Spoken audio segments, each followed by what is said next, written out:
পোলাও তো অনেক রকম ভাবেই বানিয়েছেন। এইভাবে একবার ইলিশ পোলাও বানিয়ে খেয়ে দেখবেন, অসাধারণ লাগবে। দেখুন কত সুন্দর হয়েছে পোলাওটা। ভাতটাও যত ঝুরঝুরে হয়েছে, আর মাছটাও খুব সুন্দর ভাবে হয়ে গেছে। এটা খুব সহজে রান্না হয়ে যায়। এই ইলিশ পোলাওটা বাড়িতে গেস্ট এলে আপনারা খুব সহজে বাড়িতে থাকা যা মশলা আছে তাতেই এই রান্নাটা রেডি হয়ে যায় এবং খেতেও খুবই সুন্দর লাগে। নমস্কার বন্ধুরা, সবাইকে শুভেচ্ছা জানিয়ে শুরু করছি আজকের রেসিপি। আশা করছি আপনারা সবাই ভালো আছেন, সুস্থ আছেন। আজ আমি বানাবো ইলিশ পোলাও। তো আপনারা শুরু থেকে শেষ পর্যন্ত দেখতে থাকুন। খুব সহজ পদ্ধতিতে এবং খুব অল্প উপকরণে আমি এটা বানাবো। এখানে আমি বাসমতি রাইস নিয়েছি, এটা আমার 300 গ্রাম। তো এটা আমি এবারে জল দিয়ে ভিজিয়ে রাখবো 1 ঘন্টার জন্যে। জল দিয়ে দেবো, এটা 1 ঘন্টা জল দিয়ে রাখলে চালগুলো খুব সুন্দর লং হয়। আর সময় যদি কম থাকে আপনারা 0.5 ঘন্টাও দিতে পারেন, 0.5 ঘন্টাতেও হয়ে যাবে। এখানে আমি পোলাওর জন্যে 5 পিস ইলিশ মাছ নিয়েছি, একটা বড় বোল নিয়ে নিয়েছি। এবার এই ইলিশ মাছটা ম্যারিনেট করব।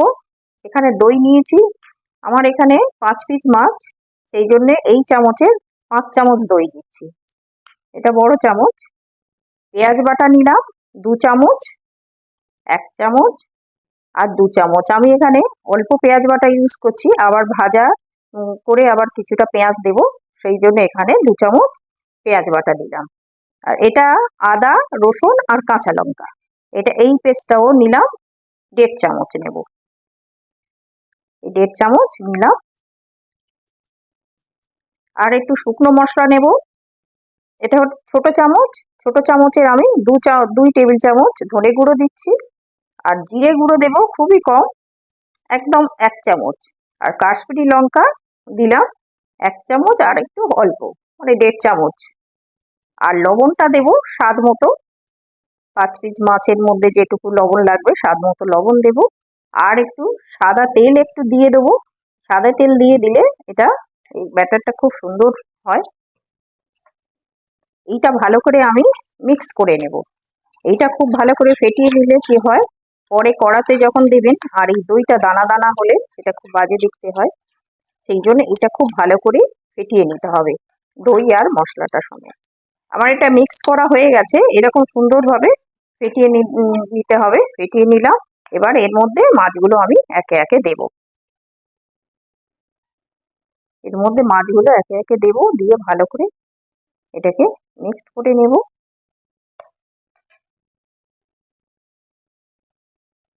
এইভাবে ভালো করে মিক্সড করে নিতে হবে। এইভাবে ভালো করে মাখিয়ে রেখে দেবো। এটা আমি এইভাবে মিক্সড করে আমি 0.5 ঘন্টা রেখে দিচ্ছি। তো আপনারা এইভাবে 0.5 ঘন্টা বা একটু যদি হাতে সময় থাকে 1 ঘন্টা বেশিও রাখতে পারেন। বেরেস্তার জন্য এখানে পেঁয়াজ কেটে নেব।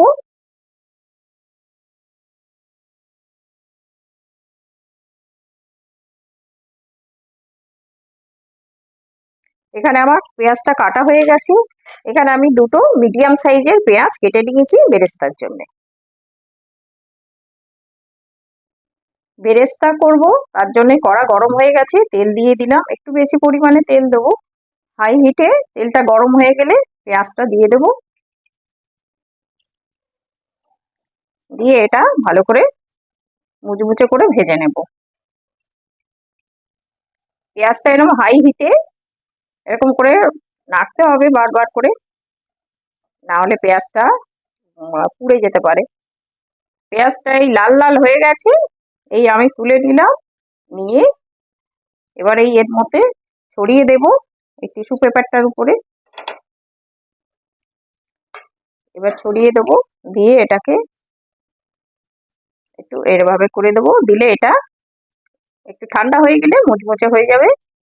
এই যে পেঁয়াজ ভাজা তেলটা ছিল, সেই তেল থেকে আমি বেশ খানিকটা তেল তুলে নিয়েছি, কারণ অত তেলে দিতে লাগবে না, ওই জন্যে আমি খানিকটা তেল তুলে নিয়েছি। সেই পেঁয়াজ ভাজা তেলের উপরে এবার মাছগুলো দিয়ে দেবো।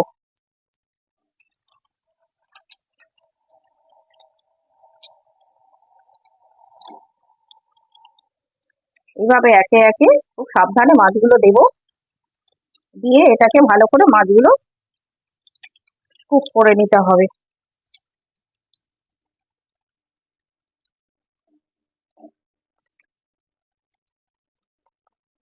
এইভাবে মাছটা দিয়ে আস্তে আস্তে এইভাবে একটুখানি নেড়ে দেব। এই মাছটা খুব আস্তে হবে রান্নাটা, এই মাছের ফ্লেভারটা এই গ্রেভির মধ্যে যাবে। আচ্ছা, এর মধ্যে আমি একটু বেরেস্তা ছড়িয়ে দিচ্ছি, অল্প একটু বেরেস্তা দিচ্ছি, আর বাকি বেরেস্তা আমি ভাতের উপরে দেব, গার্নিশে দেব। ওই জন্য অল্প একটু বেরেস্তা দিয়ে দিচ্ছি। আর এইভাবে আস্তে আস্তে করে রেখে দেবো আমি, 4 মিনিট মতো রেখে দেবো। আবার একটু পরে আবার একবার নেড়ে দেবো। মাছটা খুব সাবধানে নাড়তে হবে। ইলিশ মাছ চট করে নরম মাছ হয়ে যায়, খুব কম সময়ে রান্নাটা হয়ে যায়। আমি এটা 4 মিনিটের জন্য একটুখানি রাখছি, আবার একটু পরে নেড়ে দেবো। 4 মিনিট হয়ে গেছে, এবার আরেকটু উল্টে দেবো এবারে মাছটা। মাছটা এইভাবে আস্তে আস্তে উল্টে পাল্টে রান্না করে নেবো। এটা মোটামুটি মাছটা 95% আমি মাছটাকে রান্না করে নেব। মাছটা দেখুন কি সুন্দর হয়ে গেছে আমার। আমি হচ্ছে 4 মিনিট করে দুবার অফ করে রেখেছিলাম। এবার মাছটাকে আমি এবারে তুলে নেব আস্তে করে একটা প্লেটে।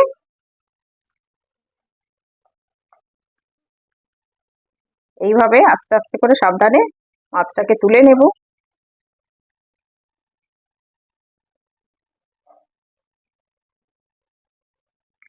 সব মাছগুলোকে এইভাবে তুলে নিচ্ছি। এই মাছ রান্নাটা খুব সহজেই হয়ে যায়, খুব তাড়াতাড়ি রান্না হয়ে যায়। আর একটুখানি এই জুস আমি নিয়ে নিচ্ছি এর উপরে, এটা ভাতের উপরে যখন দেবো মাছের খুব সুন্দর একটা ফ্লেভার বেরোবে। এই মাছগুলো আমি একে একে সব তুলে নিলাম। এই যে গ্রেভিটা আছে এর মধ্যে আমি চালটা ধুয়ে রেখেছিলাম, আমি এখানে 1 ঘন্টা ভিজিয়ে রেখেছিলাম। আপনাদের সময় কম হলে আধ ঘন্টা ভিজিয়ে রাখলেও হবে। তো ওই চালটাকে এবার দিয়ে দিচ্ছি এর মধ্যে। চালটাকে এই যে গ্রেভিটা আছে এটা দিয়ে খুব সুন্দরভাবে এটাকে ভাজতে হবে, একটু সময় ধরে এটাকে ভাজবো।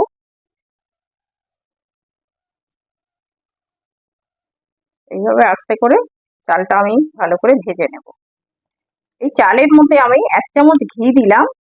ঘিটা অপশনাল, আপনারা যদি মনে করেন দিতে পারেন, তাহলে এটাকে বাদ দিতে পারেন। আমি 1 চামচ একটু ঘি দিলাম। এই চালটাকে খুব সুন্দর করে একটু ভাজতে হবে এইভাবে। এই যে গ্রেভিটা আছে এই গ্রেভিটা যতক্ষণ না এর গায়ে একটু মেখে যাচ্ছে ততক্ষণ এইভাবে আমি নাড়তে থাকবো। এটা খুব সহজে রান্না হয়ে যায়। এই ইলিশ পোলাওটা বাড়িতে গেস্ট এলে আপনারা খুব সহজে বাড়িতে থাকা যা মশলা আছে তাতেই এই রান্নাটা রেডি হয়ে যায় এবং খেতেও খুবই সুন্দর লাগে। এইভাবে একটু করে ভালো করে ভাজতে হবে। চালটা ভাজা হয়ে গেছে, এই দেখুন এরকম করে নিতে হবে।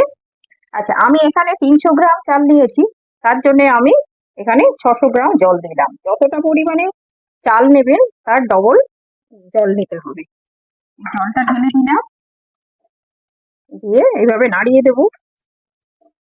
আচ্ছা, এই অবস্থায় আপনারা যদি মনে করেন একটু চিনি দিতে পারেন, আমি একটু চিনি দেব। একটু পোলাও তো একটু মিষ্টি মিষ্টি হলে ভালো লাগে, খুব সামান্য একটু চিনি দিয়ে দিলাম। আর এই অবস্থায় আপনারা লবণটা একবার চেক করে নেবেন। আচ্ছা, এই অবস্থায় এবার চালটাকে লো টু মিডিয়ামে এটার ভাতটা করতে হবে। 90% মতো ভাত হয়ে যাবে, তারপরে আমি মাছগুলো এর উপরে সাজাবো। এটা ততক্ষণ ফুটতে দেবো একটু ঢাকা দিয়ে।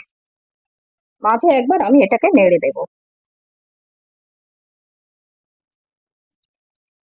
দেখুন এটা হয়ে গেছে আমার, এটা হয়ে গেছে। এই অল্প হালকা জল আছে, তো ওটা আবার একটুখানি রাখবো, তাতে হয়ে যাবে।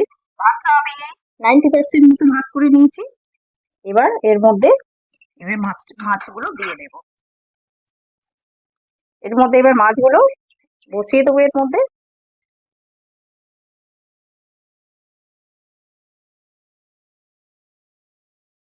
এই যে গ্রেভিটা আছে, এই যে তেলটা আছে, এবার এইটার মধ্যে দিয়ে দেবো।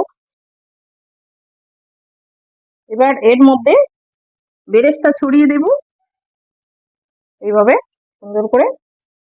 বাকিটা আমি মাছে দিয়েছিলাম, আর এই বাকিটা এর মধ্যে দিয়ে দিচ্ছি। একটু বেরেস্তা দিয়ে দিলাম। আর এখানে একটু কাঁচা লঙ্কা দিয়ে দিলাম। আপনারা আপনাদের ঝাল বুঝে দেবেন, যে যেমন ঝাল খেতে পছন্দ করেন। আমি একটু 4টে কাঁচা লঙ্কা দিলাম। এবারে এটাকে ঢাকা দিয়ে দিচ্ছি। ঢাকা দিয়ে আমি আরো 5 থেকে 7 মিনিট রেখে দেব। 7 মিনিট হয়ে গেছে। আমি এবারে একটু খুলে চেক করছি। দেখুন কত সুন্দর হয়েছে।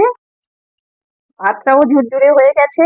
আরো 5 মিনিট এটাকে আমি রেখে দেব ঢেকে। স্ট্যান্ডিং টাইম আমি গ্যাস অফ করে দিলাম।